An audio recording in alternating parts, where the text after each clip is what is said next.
Cześć, witaj ponownie. Hi guys, welcome back to the platform. Welcome to today's video. So besties, today we are heading to why is Poland divided.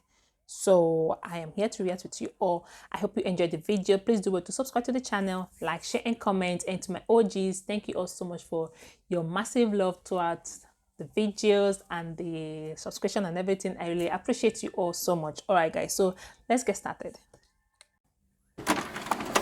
This is a map of the most recent Polish elections.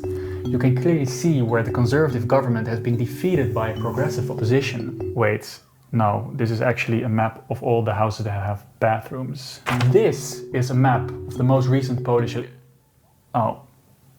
houses built before 1945. This is embarrassing. Wait. This is the map of the most recent election.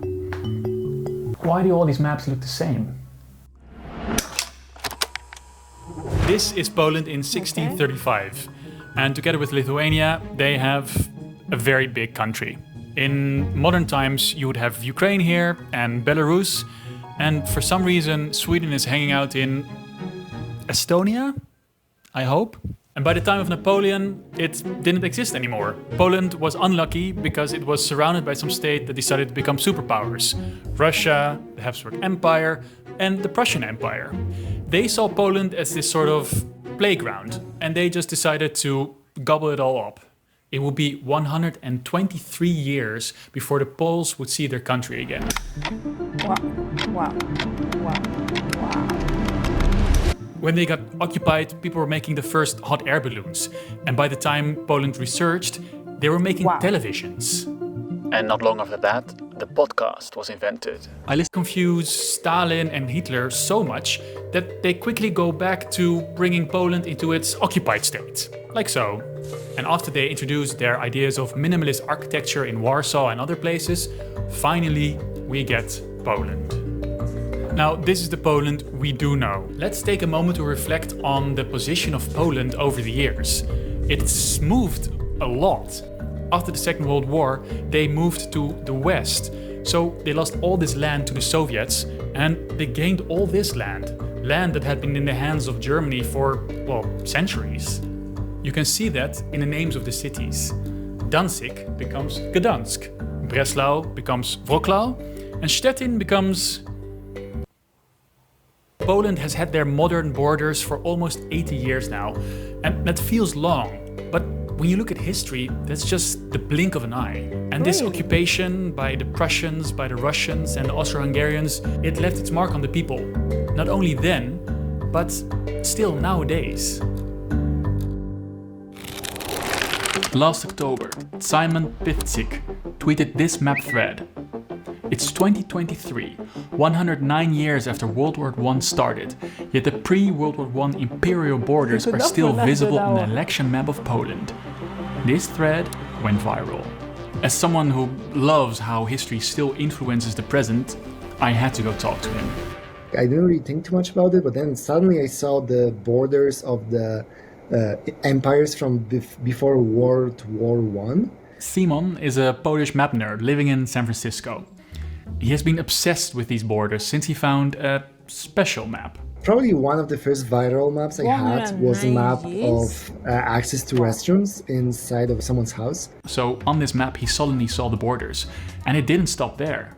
And since then, I've been doing more and more maps, and then on a lot of them, these borders actually show up. We have the map of the recent election. It's quite clear that the progressive opposition won out in the western part of Poland. They also won out in the bigger cities, places where people are generally more progressive. The Conservative Party won more in the east. This is a rural region. And it's also a region that is doing not so well as the rest of Poland. You can find some of the poorest provinces here. But why do these maps show the former imperial borders so well? Maybe not a lot of people realize, but many parts of Western Poland were kind of like the Wild West only 75 years ago. A lot of this has to do with the end of the Second World War. Stalin keeps this part to the east, and Poland gained all that German land to the west. And now millions of people are forced from their homes, both Germans and Poles. Many Poles settle in this area, this former German lands. And these Polish people, they not only lost their houses, they also lost their tradition. So 109 of the World War One. That was 2023. So 2024 will be 110 years after the war in Poland. Wow, that's huge. I'm still trying to map my head around the division of Poland, okay? Because the title of the video said why Poland is being divided into two. So I'm still trying to understand why or where that is coming about.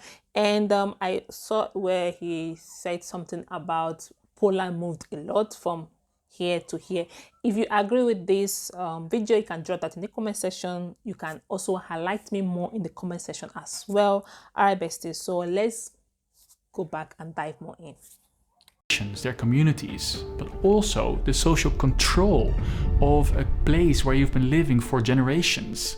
And with less social control, you can do more what you want. And this makes people, well, less traditional. Another idea is that these migrants invested more in education. The theory is that people that are forced to migrate, they invest in things that are more easy to take with you. And this paper shows how the focus on education in these families is still there this day. You can clearly see the difference in schooling results between those that were forced and those that weren't forced to migrate. Higher education is linked to more progressive views. Another reason why these lands are more progressive could be that they just are closer to Germany. Germany is the biggest economic power on the continent. It's much easier to trade with or work in Germany if you're close. If you zoom out and take a look at the European Union as a whole, the eastern part of Poland is literally at the edge of the EU, further away from economic options. People that are more well off tend to have more liberal views. And in addition, it could also be that Eastern Poland is just more rural and older, which makes people more conservative. Now, these are some explanations, but reality is complex. And there are more differences in the past that have an effect and still influence people's lives today. To start with, it's not just on the election map that the differences are visible. People in the East and West also have different jobs. Agriculture is pretty big in the East. Like there are still counties when like 40% of the people working in agriculture, which is, almost unheard of in other developed countries. But the west of Poland is more focused on industrial and service sectors. But remember that Poland was divided around 1800? These years are kind of crucial because that's also when the Industrial Revolution started. When Western economies started to industrialize in the 18th century, Central Europe was like, we'll stick to farming, all right? And this led to differences in, for instance, the railway network. Take this map of the railways around 1900s, and you can see the divide. Western Poland, as part of the Prussian Empire, industrialized way more rapidly than those eastern territories under Austro-Hungarian and Russian control. And this amount of industrialization just doesn't change in a generation or two. But it's not just that. How people do agriculture is also different. You can see this from satellite imagery. The plots in the West are just much bigger. Farms are big companies here. They're producing for the market. But in the East, you find a lot more smaller plots. This is a super complicated thing with many explanations, but there are two things that I want to highlight here. Part of the answer is that in the West, it was way more normal that the older son would get all the land. But in the East, especially in Austria-Hungary, farms could be more easily split up between the kids. So then you get all these much smaller plots. And it's also in the West where the most parts of the land were collectivized under the Soviet government. And for some reason that really didn't go through in the East. And now to those maps that made Simon go viral for the first time. Housing. These maps show when houses are built. I just gathered here right now. Is he trying to say that Poland is divided into two in the sense that they have agriculture and industrial? Because this is the two fact gathering right here, where he talked about the land, he talked about the eastern, especially the eastern part where the agriculture is, they have more land because of their farming, doing production of food and the rest, while the other side where the industrial side is where you talk about the factories and the schools and the other industry stuff. Okay, so this is what I have gathered. So that is say Poland is divided into two parts. that is industrial, and agriculture. Let me know if I am right in the comment section about this particular video. You can do it to highlight me more. If you're from Poland, do you agree with this fact? Let me know. All right, let's keep on watching. In general, the West has older homes built before 1945. This is probably the case because these were German lands. And apart from the cities that got, well, leveled, the rest of the countryside just didn't get destroyed as much in the war.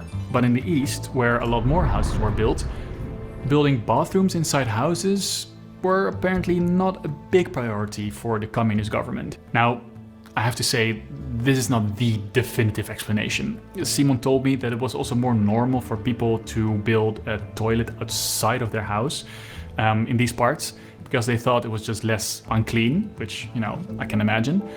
But if you're a Polish person and you really know why this divide is there, let us know in the comments. I actually really want to know. One map that I really liked is the next one. In Polish language, there is not that many words that start with an A. So that means there are almost no cities that start with an A. But if you look at the former Russian area, a different picture starts to emerge.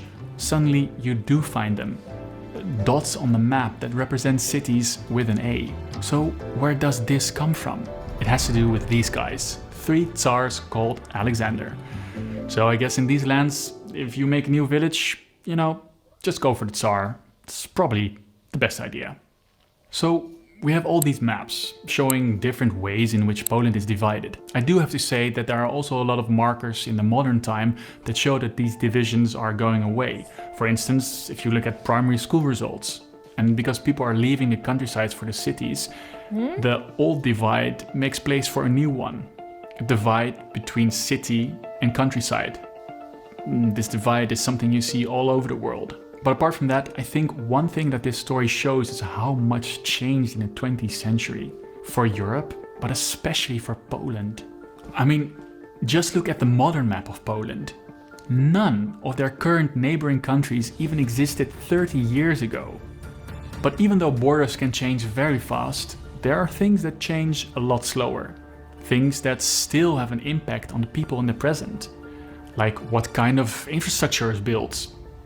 Do you live close to a railway station? What is the economic situation of your region? Has your family always been into farming? In the West, we like to think of ourselves as individuals with free will and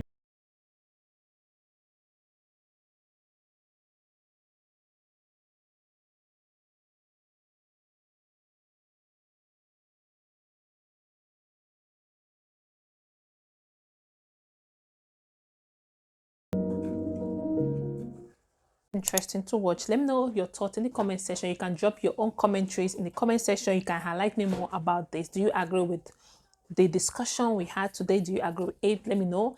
And I will see you all my besties in my next one. Kindly hit the subscribe button if you enjoy this kind of content. You can like the video. It helps YouTube to promote the video more, and share it, and then comment as well. So guys, I'll see you on the next one. Bye guys.